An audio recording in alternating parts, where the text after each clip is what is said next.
இவருக்கு நான் ஒரு பேர் வச்சுருக்கேன், அது ஒரு கோவத்தில் வச்சது தான். ஆனால் இங்கே சொல்லலாம், வெறும் மணிரத்னம் இல்லைங்க, அவர் 5.5 மணிரத்னம். அங்கே வந்து உட்காந்துருவார் காலைல 5.5 மணிக்கு. அதனால் அவருக்கு இந்த படத்துலேருந்து எனக்கு பட்டம்லாம் கொடுப்பாங்க, அவருக்கு நான் கொடுத்த பட்டம் இது 5.5 மணிரத்னம்னு. அந்த பிரம்ம முகூர்த்தம்னு சொல்லுவாங்க, அந்த நேரத்தில் பண்ணால் எல்லாம் சரியாக வரணும். அவருக்கு டெய்லி ஷூட்டிங் நடக்கும்போது பிரம்ம முகூர்த்தம் தான். அது வந்து என்னை விட ஜாஸ்தி ரவி கேட்க தெரியும்.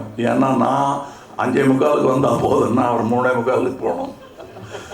ஸோ அதனால தான் அவர் ரகசியமாக சாரி சொல்லிக்கிட்டாரு. அதை நான் போட்டு உடச்சிட்டேன் உங்களுக்கு பின்னாடி.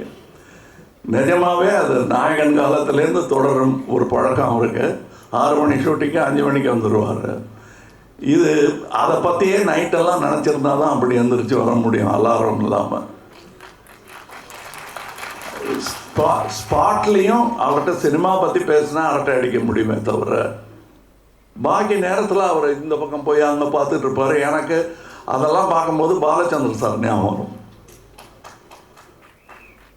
அவருக்கு தெரியும் அது எவ்வளோ பெரிய காம்ப்ளிமெண்ட்டுன்னு. ஏன்னா அவர் மனசுக்குள்ள அரங்கம் அதிர்ந்திருக்கும், அப்ளாஸ். இந்த அரங்கத்துக்கு அது புரியாது, because it's an inside respect நாங்கள் வச்சிருக்கிறது.